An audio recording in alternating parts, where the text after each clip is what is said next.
സീറ്റിന്റെ അടിയിൽ തൊള. അത് ഞാനിട്ടതാ. അതെങ്ങനെ? നമ്മൾ വണ്ടി എടുക്കാൻ നേരത്തെ വണ്ടി സ്റ്റാർട്ട് ആയില്ലെങ്കിൽ ഇങ്ങനെ കയറിയിരുന്ന് ഈ തുളയിൽ കൂടി കാലിട്ട് എണീറ്റ് നിന്ന് വണ്ടി തള്ളണം. വണ്ടി തള്ളാൻ വേറൊരു തന്റെ സഹായം വേണ്ട. ഞാൻ ഹലോ ഓൾ, വെൽക്കം ബാക്ക്. നമ്മൾ വയനാട് അൾട്രാ പാർക്ക് പോയ വീഡിയോ മുന്നേ അപ്ലോഡ് ചെയ്തിട്ടുണ്ട് കേട്ടോ. അപ്പോൾ അതിൽ പറഞ്ഞിട്ടുണ്ട് എനിക്ക് കിഡ്സ് ഏരിയൻ്റെ വീഡിയോ സെപ്പറേറ്റ് തന്നെ ചെയ്യാമെന്ന്. കാരണം അത്രത്തോളം കേട്ടോ കാണിക്കാൻ വേണ്ടിയിട്ട്. ഇത് കുട്ടികളുടെ ഒരു ബസ്സാണ് കേട്ടോ. അതിൽ ഞാനും കയറി ഷോ കാണിച്ചു. ഇത് ഫോട്ടോ ഒക്കെ എടുക്കാൻ പറ്റിയിട്ടുള്ള അടിപൊളി സ്ഥലമാണ് കേട്ടോ. പിന്നെ അവിടെ നിന്നുള്ളൊരു വ്യൂ എന്ന് വെച്ചാൽ ഒരു രക്ഷയില്ലാത്ത വ്യൂ ആണ്. ഞാൻ മുന്നേ പറഞ്ഞിട്ടുണ്ടായിരുന്നു. അവിടുത്തെ വ്യൂ എന്ന് പറഞ്ഞാൽ നല്ല ഒരുപാട് ഫോട്ടോ സ്പേസുകളുണ്ട് കേട്ടോ. കിഡ്സ് ഏരിയ കണ്ട ഉടനെ മോനെ ഒരൊറ്റ ഓട്ടം വെച്ച് കൊടുത്തു. കാരണം അവർക്ക് അത്രയ്ക്ക് ഇഷ്ടമായിട്ടുണ്ടെന്ന് തോന്നുന്നു. പിന്നെ അവിടെ കുട്ടികളുടെ അവരെ കുറേ നേരം എൻഗേജ് ചെയ്ത് ഇരുത്താൻ പറ്റിയിട്ടുള്ള ഒരുപാട് സംഭവങ്ങൾ അവിടെ ഉണ്ടായിരുന്നു കേട്ടോ. ഓരോരോ കുഞ്ഞു കുഞ്ഞു റൈഡുകളും കുട്ടിയൊക്കെ ഒറ്റയ്ക്ക് തന്നെ ആക്സസ് ചെയ്യാൻ. ഇപ്പോൾ ഈ വീഡിയോസും കാര്യങ്ങളൊക്കെ കാണുന്നതുകൊണ്ട് ഏതൊക്കെ എങ്ങനെയൊക്കെ ഉപയോഗിക്കണം എന്നുള്ളത് നമ്മൾ പറഞ്ഞു കൊടുക്കേണ്ട ആവശ്യമില്ലല്ലോ.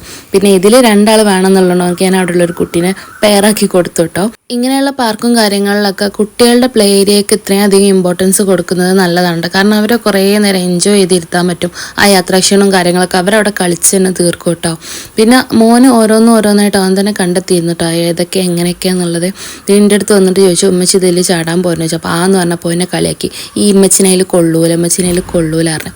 അപ്പോൾ പിന്നെ അങ്ങനെ വല്ലതും കേൾക്കുമ്പോൾ പിന്നെ നമ്മൾ വെറുതെ ഇരിക്കും. അപ്പോൾ പിന്നെ എനിക്ക് വാശി ആ റൈഡിൽ കയറിയിട്ട് തന്നെ ബാക്കി കറന്നു. അപ്പോൾ ഞാനും അതിലൂടെ കയറിയിട്ട് ഒന്ന് കീഞ്ഞു നോക്കി കാണിച്ചു കൊടുത്തിട്ടുണ്ടായിരുന്നു കേട്ടോ.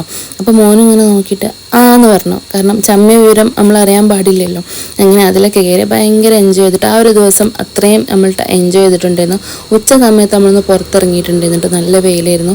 പിന്നെ നമ്മളൊരു കുറച്ച് ഭക്ഷണമൊക്കെ കഴിച്ചതിന് ശേഷം പിന്നെയും തിരിച്ചു വന്നതാണ് കേട്ടോ. ആ സമയത്താണ് അവിടെ ഈ ബഞ്ചി ജമ്പൊക്കെ ഉണ്ടായിരുന്നത്. 1-2 ആൾക്കാർ നമ്മളവിടെയുള്ള സമയത്ത് ചാടിയിട്ടുണ്ടായിരുന്നു. ഞാൻ ആദ്യമൊക്കെ അതിൽ കയറി നോക്കാം എന്ന് വിചാരിച്ചിരുന്നു. പക്ഷെ അതിൻ്റെ അടുത്ത്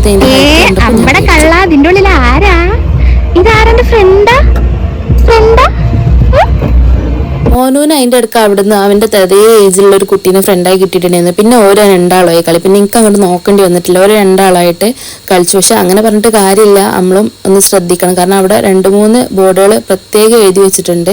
നമ്മളുടെ കുട്ടികളുടെ സേഫ്റ്റി നമ്മുടെ രക്ഷിതാക്കളെ മാത്രം റെസ്പോൺസിബിലിറ്റി എന്നവരവിടെ വാണിംഗ് പോലെ 2-3 സ്ഥലത്ത് എഴുതി വെച്ച് ഞാൻ കണ്ടു. അപ്പം ഞാൻ വീഡിയോസും കാര്യങ്ങളൊക്കെ എടുത്ത് നടക്കുന്നുണ്ടെന്നെങ്കിൽ ഇടയ്ക്കിടയ്ക്ക് ഞങ്ങൾ 2 പേരും അവനെ നോക്കുന്നുണ്ടായിരുന്നു കേട്ടോ. പിന്നെ ഇവന് ഏറ്റവും കൂടുതൽ ഇഷ്ടമായിട്ടുള്ളത് ഈ ഒരു ഓട്ടോറിക്ഷ മോഡലിൽ ഒരു വണ്ടി വന്നിട്ട് വേറെ ഏതിലും എല്ലാം ഒന്നും അവനൊന്ന് ടേസ്റ്റ് നോക്കണ പോലെ എല്ലാത്തിലും ഒന്ന് കയറി ആടി നോക്കി. പിന്നെ ഫുൾ ടൈം അവൻ ഇതിലായിരുന്നു കേട്ടോ. പിന്നെ ഈ മോള് ഫ്രണ്ടായി കിട്ടിയതിന് ശേഷം പിന്നെ അവളോടായി ഉന്ത് എന്ന് പറഞ്ഞിട്ട് അവളാണെങ്കിൽ നല്ല മെനക്കെട്ട് ഉന്തുകൊണ്ട് കുറച്ച് നേരം അവള് കയറിയിരിക്കും. പിന്നെ അവൻ ഉന്തി കൊടുക്കും. അങ്ങനെയായിരുന്നു കേട്ടോ. അപ്സ്റ്റെയറിലാണ് കേട്ടോ ഈ കിഡ്സ് ഏരിയ ഉണ്ടായിരുന്നത്. അവിടെ നോക്കിയത് അവിടെയുള്ള എല്ലാ റൈഡുകളും നല്ല അടിപൊളിയായിട്ട് കാണാൻ വേണ്ടിയിട്ട് പറ്റും. പിന്നെ കുറച്ച് സമയം കഴിഞ്ഞപ്പോൾ തന്നെ നല്ലൊരു മഴ പെയ്തിട്ട് ഞങ്ങൾ ആ മഴയിൽ കുറച്ച് നേരം കളിച്ചു. പിന്നെ ഞങ്ങൾ കളിച്ചപ്പോൾ പിന്നെ മോനോട് കയറാൻ വേണ്ടിയിട്ട് പറഞ്ഞു. ഓനത് കേൾക്കണില്ലേ. ഞങ്ങളിങ്ങനെ കളിക്കുന്ന കണ്ടപ്പോൾ പിന്നെ ഓനോട് പറഞ്ഞിട്ട് എന്താ കാര്യം. ഓനും ഞങ്ങളോട് കയറിയതിന് ശേഷവും പോയി പിന്നെ കുറേ മഴയിൽ കുറേ ചാടി കളിച്ചിട്ടോ. പനി പിടിക്കുമെന്നൊരു പേടിയൊക്കെ ഉണ്ടായിരുന്നു. പക്ഷേ അൽഹംദുലില്ലാ വേറെ ബുദ്ധിമുട്ടൊന്നും ഉണ്ടായിട്ടില്ല. അവൻ പനിച്ചിട്ടും കാര്യങ്ങളൊന്നും ഉണ്ടായിട്ട് മറ്റേ അരുക്കൂടെ പോകുമ്പോൾ പെട്ടെന്ന് കഫം കെട്ടി പനിക്കുന്ന ആളാണ്. പക്ഷേ ഈ ഒരു ട്രിപ്പ് പോയി വന്നപ്പം നമുക്ക് എന്തായാലും ഹോസ്പിറ്റലിൽ കയറി ഇറങ്ങേണ്ടി വന്നിട്ടില്ല. ഒരു 1 ഡേ ട്രിപ്പൊക്കെ പ്ലാൻ ചെയ്തിട്ട് വയനാട്ടിലേക്കൊക്കെ പോകുമ്പോൾ നമുക്ക് ചൂസ് ചെയ്യാൻ പറ്റിയൊരു സ്ഥലം തന്നെയാണ് കേട്ടോ ഇത്. പിന്നെ ഈ ഒരു സ്വിമ്മിംഗ് പൂളിൽ നമ്മൾ മേലത്തെ കളികളും കാര്യങ്ങളൊക്കെ കഴിഞ്ഞ് വന്നപ്പോൾ മഴ പെയ്തപ്പം സ്വിമ്മിംഗ് പൂളിൽ നേരത്തെ കളിച്ചിരുന്ന കുട്ടികളൊക്കെ കയറി പോയിട്ടുണ്ടായിരുന്നു കേട്ടോ. മോനെ ഏതായാലും നനഞ്ഞു. ഓനെ സ്വിമ്മിംഗ് പൂളിൽ ചാടണം പൊരിഞ്ഞ വാശി.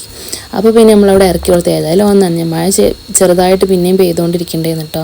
പക്ഷെ അവനക്ക് ഒറ്റക്കൊരു സ്വിമ്മിംഗ് പൂള് കിട്ടിയൊരു സന്തോഷത്തിൽ ഭയങ്കര കളിയായിരുന്നു. കുറേ നേരം വെച്ച് ഞാൻ അങ്ങോട്ട് പോകുമ്പോൾ വീഡിയോ എടുക്കും, വെച്ച് ഞാൻ ഇങ്ങോട്ട് വരുമ്പോൾ വീഡിയോ എടുക്കുമെന്ന് പറഞ്ഞിട്ട് അവനക്ക് പിന്നെ നമുക്കത് ചെറുപ്പത്തിലേ കണ്ട് ശീലമായതുകൊണ്ടാണെന്നറിയില്ല വീഡിയോസ് എടുക്കാൻ നമുക്ക് ഭയങ്കര ഇഷ്ടമാണ് കേട്ടോ. അപ്പോൾ നമ്മളെ വീഡിയോ ഇഷ്ടമായിട്ടുണ്ടെങ്കിൽ ലൈക്ക് ചെയ്യാൻ മറക്കരുത് കേട്ടോ. ആദ്യമായിട്ട് കാണുന്നവരാണെന്നുണ്ടെങ്കിൽ സബ്സ്ക്രൈബ് ചെയ്യാൻ മറക്കരുത് കേട്ടോ. ഇതുപോലുള്ള വീഡിയോസായിട്ട് നമുക്ക് ഇനിയും കാണാം. ഓക്കെ.